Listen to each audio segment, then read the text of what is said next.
Et un voyage, bah, ça démarre souvent par prendre un ticket. Ah non, mais il y a du boulot hein, quand même. Hein. Je ne vous cache pas que j'y suis depuis à peu près 16 mois sur cette soirée. Donc un billet de train, un billet d'avion, enfin un ticket de train, un ticket d'avion, parfois un ticket de RER pour certains, c'est un vrai voyage, hein, je vous assure. Et puis un ticket de bus pour d'autres. Et ce soir, ce sera le ticket du changement.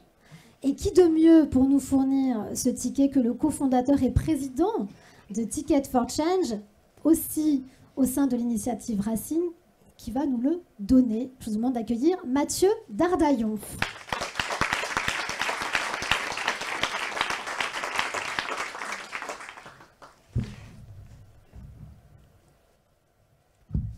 Bonsoir à toutes et à tous, super content d'être avec vous ce soir. On va commencer par un petit jeu en fait. Quelques questions pour vous faire rentrer dans ce sujet. En fait, je vais vous faire un témoignage sur mon cheminement sur les questions de changement systémique et nos expérimentations avec Ticket for Change. Et pour vous faire rentrer dedans, on vous propose de prendre vos téléphones. Est-ce que tout le monde s'est bien connecté sur le réseau Wi-Fi du CRI avec... donc il est ici, le réseau Wi-Fi. Donc il s'appelle CRI-Wi-Fi.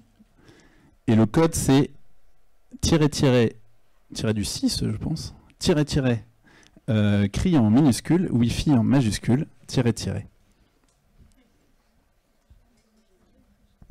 Tout le monde est connecté? Ouais. Qui a des soucis de connexion? Merveilleux, personne. Donc, --, CRI en minuscule, Wi-Fi en majuscule, --. Après, on vous propose d'aller sur menti.com ou de scanner le code barre. Deux options.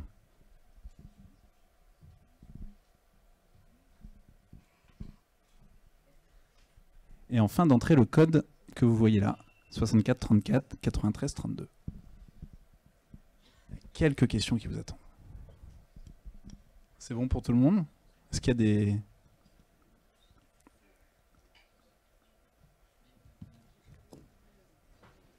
Ça a l'air d'être pas mal.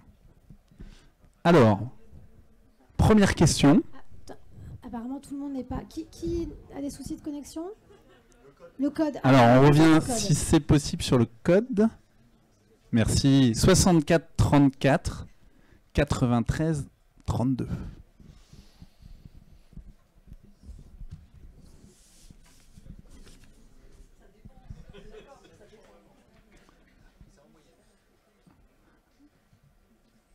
C'est bon? Allez, on y va. Première question. Selon vous, combien on passe en moyenne d'heures à travailler dans nos vies? 50 000, 80 000, 150 000 heures. Alors, vie professionnelle, voilà, vie professionnelle, on compte pas l'école ici.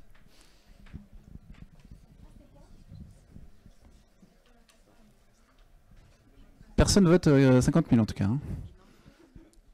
150 000, vous êtes ambitieux. Hein. Bon, c'est 80 000. Ah,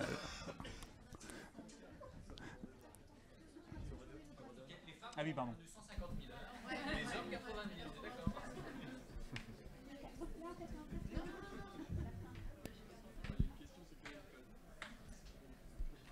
Alors le code est là, merci beaucoup Elsa.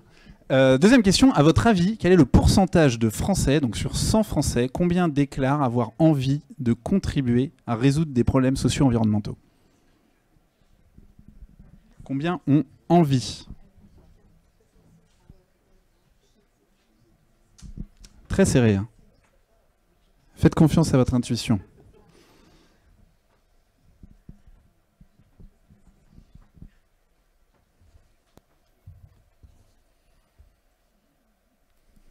Et donc la réponse c'est 94. Les Français ont envie. La question c'est est-ce qu'ils le font? Alors on y vient. Combien le font vraiment? Dans toute la diversité des actions possibles, dans leur vie personnelle, dans leur vie professionnelle. Voilà. Combien considèrent qu'ils y contribuent? 7, 20, 32? Ah, vous n'êtes pas très optimiste. Hein. 7%. Ouais, ok.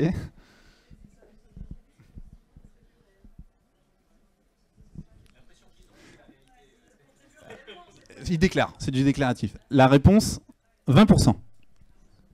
Et enfin, combien sont ceux qui le font par leur travail, ou considèrent qu'ils le font par leur travail? 3, 6, 18.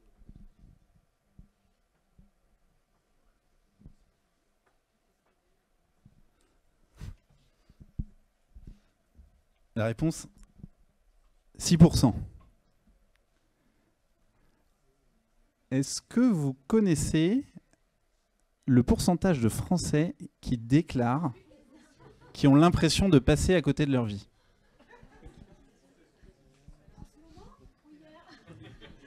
Et c'était avant Covid.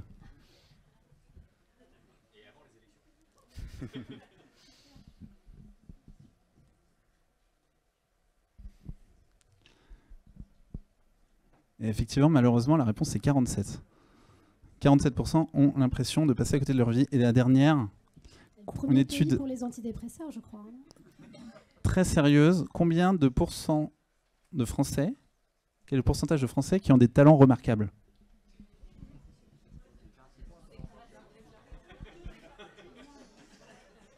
14, 47, 100. Ah, il y a beaucoup de 14%. Hein. Des talents singuliers, remarquables. Bon, la réponse c'est 100. Hein. C'est voilà. Tout le monde a quelque chose de remarquable à apporter. Voilà, ça c'est une conviction. Ce n'est pas une étude sérieuse. C'est pas scientifique. Voilà. Donc je vais vous partager en quelques minutes, comme je vous disais, ce cheminement sur ces questions de stratégie de changement systémique. Déjà, le point de départ. D'où est-ce qu'on part avec Ticket for Change? Le point de départ, le problème auquel on s'attaque, c'est celui du gâchis de talent face aux grands défis sociétaux. Donc le constat qu'on fait, c'est qu'il y a des défis sociaux, environnementaux colossaux, urgents, importants, extrêmement complexes, qu'il faut les adresser au plus vite. Dans le même temps, la conviction, c'est que chacun a des talents, une singularité à apporter, quelque chose d'unique à apporter, et donc il faut activer ces talents. Et il se trouve que le travail peut être un formidable moyen de le faire. On l'a vu, 80 000 heures en moyenne à travailler dans nos vies. Pourquoi ne pas utiliser ce temps de travail, ce terrain de jeu, pour avoir un impact positif et faire émerger une société plus durable, plus solidaire? Donc notre vision, c'est que chacun peut contribuer à changer le monde grâce à ses talents et à son travail. Le problème, en fait, il se passe au niveau du passage à l'action. Comme on l'a vu, 94% ont envie, 6% le font. Et en fait, en réalité, il y a des vrais freins systémiques. Je donne quelques exemples. Dans le monde de l'éducation, en fait, on ne nous encourage pas, dans nos familles, en général, hein, dans nos familles, par le système scolaire, à découvrir nos talents et à trouver ce qu'on veut améliorer dans le monde. On ne nous encourage pas, tout au long de notre vie, à devenir acteur de changement. Pas assez. Au niveau du système d'orientation, on nous encourage de manière classique à privilégier des professions qui vont être mieux rémunératrices, qui vont avoir plus de prestige, de sécurité, au lieu de suivre nos talents, nos passions, ou ce qui va être le plus utile à la société.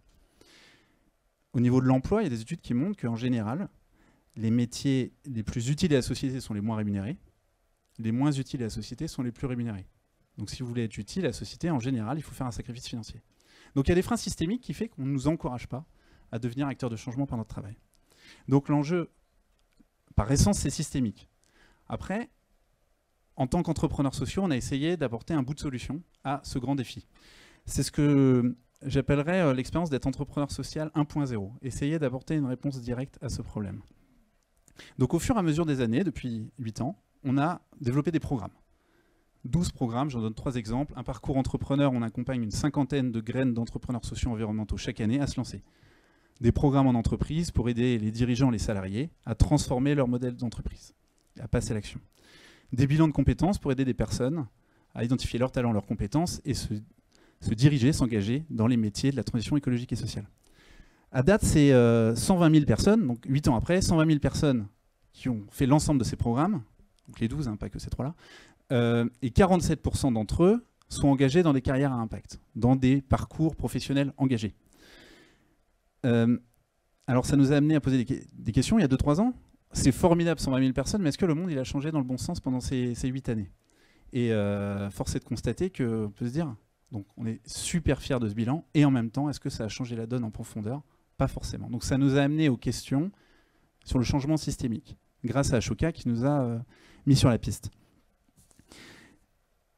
Ça m'amène à parler du sujet de devenir entrepreneur social 2.0. En tout cas, j'ai découvert par ce chemin-là des nouvelles manières de penser sur le changement systémique qui était en fait, ça m'a amené à désapprendre un certain nombre de choses et à apprendre un certain nombre de nouvelles choses parce que c'est assez à l'encontre de tout ce qu'on nous avait appris avant.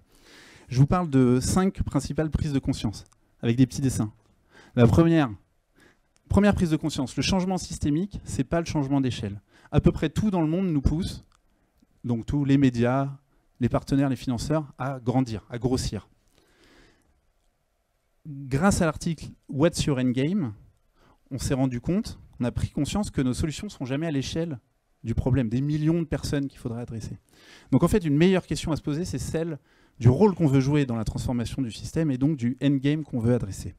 Ça nous a aidé à décider qu'on voulait rester la même taille d'organisation, 25 salariés, mais qu'on voulait avoir un impact beaucoup plus grand et différemment. La deuxième prise de conscience, c'est que le changement systémique, ça passe par l'impact indirect. Grâce à Ashoka, on a mieux compris que l'impact, c'est évidemment ce qu'on fait concrètement, mais c'est aussi ce qu'on rend possible indirectement. Quand on aide d'autres à faire ce qu'on fait, ça a un impact énorme. Alors, l'impact direct par nos programmes, il est plus facilement mesurable, il est plus facilement valorisable, mais en fait, la transformation du système, elle passe par l'impact indirect. C'est comment on diffuse notre vision, nos outils aux enseignants, aux conseillers d'orientation, aux coachs, aux consultants, aux incubateurs, etc., etc. Et donc, concrètement, si quelqu'un nous copie, on s'en réjouit et on va l'aider à le faire plus vite. La troisième prise de conscience, c'est le changement systémique, ça nous amène à essayer d'agir en amont. Grâce à l'école de Palo Alto, on a pris conscience qu'en fait tous les changements ne se valent pas. Des changements de type 1, en fait, donc des ajustements au sein d'un système, ça ne change pas sans en changer les règles. C'est un premier type de changement. Mais le changement de type 2, qui touche au fonctionnement du système, des nouvelles normes, des nouvelles règles, ça permet des changements beaucoup plus en profondeur. Donc en gros, on peut amener plein de changements, mettre plein de ronds dans un système qui reste avec les mêmes règles du jeu sans que ça change grand-chose, alors que avec moins d'actions mais sur des vrais leviers de changement, on peut essayer de changer les règles du jeu et donc le système en profondeur. Donc tous les endroits d'intervention dans le système ne se valent pas et ça nous a aidé à agir beaucoup plus en amont et sur les mentalités, les règles du jeu. Le quatrième prise de conscience, le changement systémique, ça passe par les coalitions. Alors évidemment, dès qu'on se lance en tant qu'entrepreneur social, on est amené à faire des partenariats, mais souvent pour grandir plus vite. Les coalitions, c'est différent, en tout cas je l'entends là différemment. Le changement systémique, ça nécessite de travailler en coalition parce qu'on ne pourra jamais résoudre seul une organisation, on ne sera jamais à l'échelle en taille et au niveau de complexité des problèmes. Donc il faut rassembler des acteurs très différents, le plus complémentaires possible, avec une vision commune. Et ça demande un changement de posture aussi dans nos réflexes, de vouloir faire grandir le plus son organisation ou de co-animer des alliances d'organisation. Et enfin, c'est mon préféré, le dernier. Le changement systémique, ça demande un nouveau mode de pensée, notamment plus d'adaptation que des plans d'action. Grâce au livre Conférence sur l'efficacité, écrit par un philosophe qui en fait compare la conception de l'efficacité dans la philosophie chez les Occidentaux versus chez les Chinois, on se rend compte que nous, notre manière de penser naturelle, c'est que face à un but, on va faire un plan d'action et on va essayer de mettre en œuvre ce plan d'action, mais dans la réalité, il se passera rarement comme prévu, donc on va essayer de forcer pour mettre en place ce plan d'action. Le Chinois, ou le stratège chinois, lui, il aura une intention, mais il va essayer de faire le moins d'efforts possible et d'essayer de rassembler les conditions favorables et de faire le moins d'efforts possible et donc de s'adapter pour créer les conditions favorables. Et donc de s'adapter à l'évolution des situations et de ne pas forcer les choses. Et développer cet état d'esprit, ça nous a aidé à beaucoup mieux prendre en compte l'incertitude et moins prévoir ce qui va se changer, mais être plus adaptable. Du coup, ces 5 nouveaux modes de pensée, ça nous a aidé à réaffiner notre stratégie autour de 3 axes qui sont complémentaires pour essayer d'avoir un impact systémique. Laboratoire, réplication, mouvement. La première chose, le premier axe, laboratoire. On essaye d'opérer le moins de programmes possible, mais un nombre quand même essentiel pour apprendre et améliorer nos pédagogies du passage à l'action en continu. C'est notre R&D, notre légitimité. Le deuxième axe, c'est réplication. Le plus vite possible, on essaie de transmettre le plus largement possible ces pédagogies, cette vision de ces pédagogies, pour que d'autres puissent les s'aimer en France et à l'international. Le troisième mouvement, on essaie de travailler en coalition pour essayer de faire changer les mentalités, les règles du jeu, et que ça devienne la norme dans le monde du travail d'utiliser ses talents pour contribuer à résoudre des défis écologiques et sociaux. Concrètement, pour donner des exemples, je vous en donne 3 rapidement. Donc d'action notamment sur l'aspect mouvement. On essaie de changer les mentalités via la sensibilisation. On a travaillé pendant 2 ans sur un énorme événement de sensibilisation qui s'appelait La Claque. Le concept, c'est 12 000 personnes rassemblées à l'Accor Hotel Arena, plus un retentissement médiatique assez fort pour rassembler les gens, une prise de conscience et du passage à l'action. On a travaillé en coalition, notamment avec des acteurs comme Make Sense, pendant 2 ans. Finalement, ça n'a pas vu le jour parce qu'il y a eu Covid et par manque de financement. Le deuxième sujet, on essaie de changer les règles du jeu via le plaidoyer. Donc depuis 2 ans et demi, on a co-initié la coalition Grandes Écoles de la Transition pour faire en sorte que les formations à la transition écologique et sociale soient au moins aussi bien reconnues et soutenues que les formations notamment au numérique, ou que toutes les autres formations. Et donc on a rassemblé 350 acteurs autour de cette vision partagée. On a échangé avec 5 ministères, fait des amendements, un soutenu par 19 députés. C'est toujours un travail en cours, mais donc c'est un travail de plaidoyer. Troisième exemple, on essaie de changer les paradigmes autour des sujets de recherche-action. Ça fait quelques mois que j'ai un peu plus de temps pour travailler sur ces sujets de recherche, et notamment avec le soutien du Learning Planet Institute et d'Ashoka, pour travailler sur la question des schémas de pensée, du passage à l'action et de la nécessaire transformation des schémas de pensée et des paradigmes de pensée pour réussir, si on veut réussir à faire devenir un monde qui respecte les limites planétaires et qui donne une place à chacun. Pour finir, je voulais faire un lien avec la question du financement parce que c'est quand même celle qui nous concerne aujourd'hui, donc sur la question du financement et du changement systémique. De notre expérience, en fait, l'impact direct, c'est-à-dire nos programmes propres, quand on a un programme qui s'appelle Ticket for Change, c'est relativement facilement finançable. C'est compliqué, c'est dur, ça prend du temps, mais on y arrive relativement bien.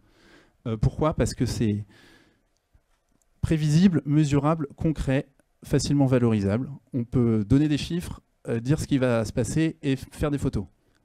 Donc, les fondations nous suivent. Le financement des fonctions transverses, c'est plus compliqué. C'est ce qui rend le premier possible, mais personne ne veut financer ça, parce que ça, c'est plus difficile de raconter ce que ça permet.